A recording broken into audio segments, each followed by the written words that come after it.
statement where he says, we don't negate it, we don't reject it. Okay? Why is Shamsi pushing for a body not to be negated?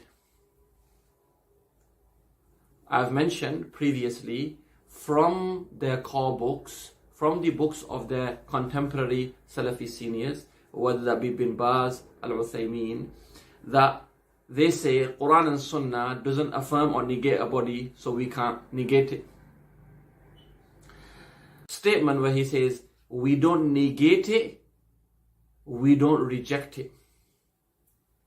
Okay? Why is Shamsi pushing for a body not to be negated? I've mentioned previously from their core books, from the books of their contemporary Salafi seniors, whether that be Bin Baz, Al-Uthaymeen, that they say Quran and Sunnah doesn't affirm or negate a body, so we can't negate it.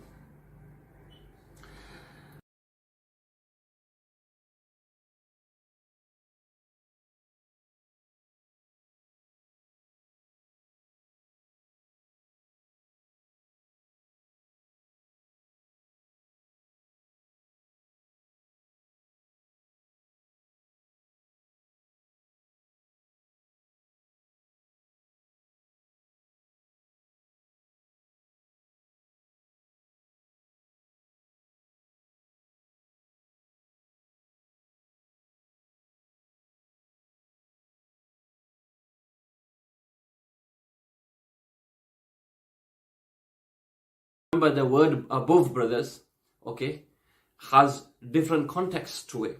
So if by above a person means that Allah subhanahu wa ta'ala has elevation, he is elevated in a sensory way, then this aboveness is not what Ahlul Sunnah attribute to Allah.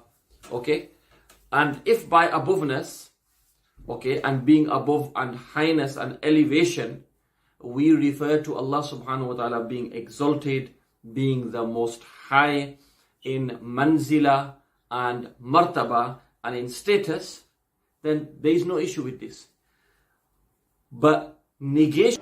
So when we say jism, what do you mean by jism? Because that's why when you negate, that's why when someone says something to you, if it's unclear, ask him, what do you mean by that?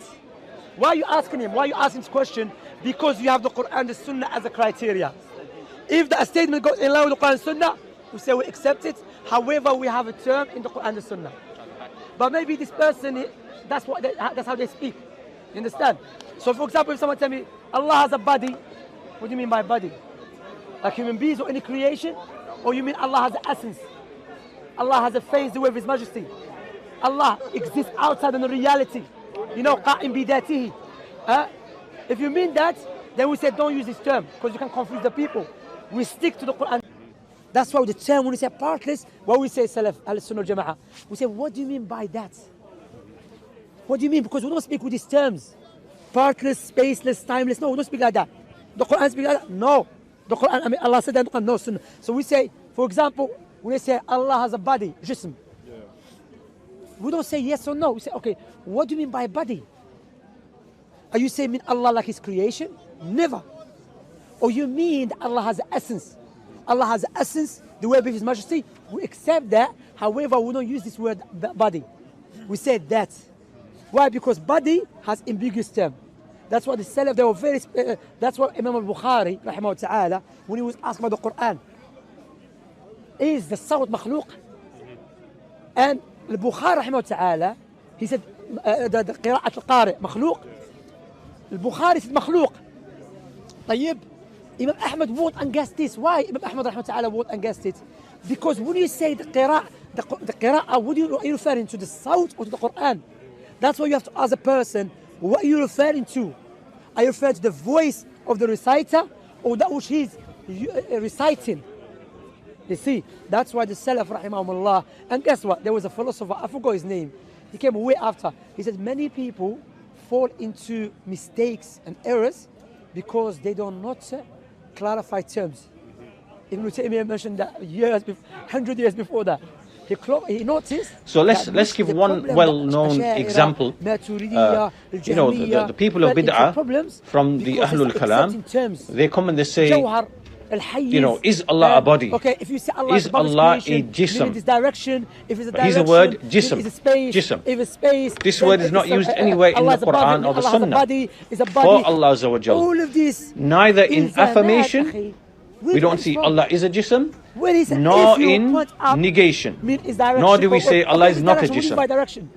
Right? And if it's space, what do you mean by the Prophet didn't say this. The Sahaba didn't say this. The Tabi'in didn't say this. Rather, this was invented and first spoken of by the Jahmiyyah and the Mu'tazila, because they took this from the philosophy of the Greeks through the people they were mixing and interacting and debating with. Right? The Jews, the Christians, the Sabi'ah. They would engage in debates with these people, and they picked up this terminology. Right? And they would say Allah is not a jism. But we don't find this speech. So now, if one of these people comes to us and says, do you say Allah is a jism? Do you say Allah is a body? What's our attitude to this? Right? So we don't affirm, nor do we negate. Right? To say Allah is a jism is clearly opposition to the Quran and the Sunnah. But also, to say Allah is not a jism, which principle have we violated here? Which principle have we violated here? It's the second principle, right? Second principle in negation. Because has Allah negated Him being a jism anywhere in the Quran? So no. So we neither fall into this trap of affirming a word not for Allah, but in doing so we don't fall into the other trap either. Right? We don't say Allah is not a jism, because this is also bid'ah. Right? So we say, okay, what do you mean? What exactly do you mean is Allah a jism? Right? So now there are numerous meanings for the word jism. One of them is al-qa'imu binafsihi. Al-qa'imu binafsihi. This means something which exists in its own right. Something which exists in its own right. It's a standalone entity. Right? Let me explain to you what this means. Right. Right. Is an attribute of a thing, is it a jism? Is it a standalone entity? Right? Does it exist in and of itself? Let me give an example. See the green color of the leaf. Right. The color green. Is the color green a thing in and of itself? Do you see the color green walking down the street? Do you meet the color green? Yes or no? No. Can the color green exist outside of an entity? It can't, can it? It needs an entity to be in, right? It has to be an attribute of a thing, right? So an attribute of a thing cannot be a thing, yes? Right? So when we say a jism is al-qa'imu bi nafsihi, like a thing which exists on its own right, it means any entity. This is what al-jism means. Any entity which exists in its own right, right? A jism could be this, could be this, could be that, could be anything which exists on in its own right. Attributes do not exist in their own right. Yes? An attribute needs something for it to exist. So, if you mean by the word jism, which in the English language means body, if you mean something that exists in its own right, then yes, of course, that meaning is correct for Allah Azza wa Jal, because Allah exists in His own right. He is mawjood. He is al-qa'imu bi nafsihi. However, the word, we reject the word. We don't use that word because it's ambiguous. So we simply say, Allah is mawjood, Allah has a that, Allah has an essence. Right? This is what we say. Or Allah is mawjood, right? We don't need to use this ambiguous word. So if this is what you mean, then we'll accept the ma'na, but we reject the wording. But if you mean by body, a body, like some of the meanings of the body, a body, these are meanings that the people of Kalam, they give. A jism is something that is composed. It's composed of many different things, of parts which have come together.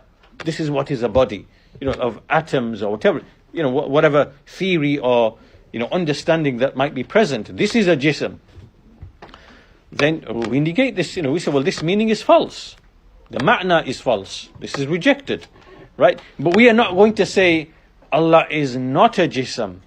You see what's happening here.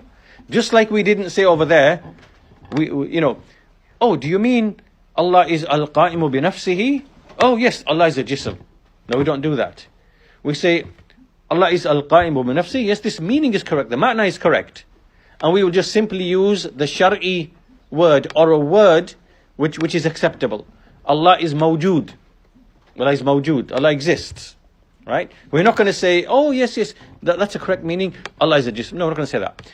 Similarly, on this side, we say, when they say, oh, yes, we mean by jism here that Allah is, we mean by jism, the word jism means that which is composed of parts, of multiple, atoms, or, it's composed. So we say, oh, no, Allah is not a jism, if that's what you mean. Because now we fall into the trap. We say, no, that meaning is false. We are not going to make that negation. We're not going to say Allah is not a jism. We're going to say Allah is ahad, Allah is as-samad. Right? This is the correct shar'i terminology. Right? So what we do, this is the way of Ahlul Sunnah.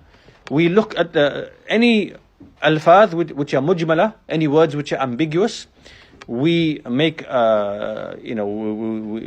seek, we investigate, we say, okay, what ma'na, what do you mean by this? What's the meaning of this word? If the ma'na is correct, we accept the meaning and we give it its correct shar'i, terminology. We don't fall into the trap of affirming or negating the ambiguous word, because now we've opposed the first and the second principle, right? So, and the third principle as well.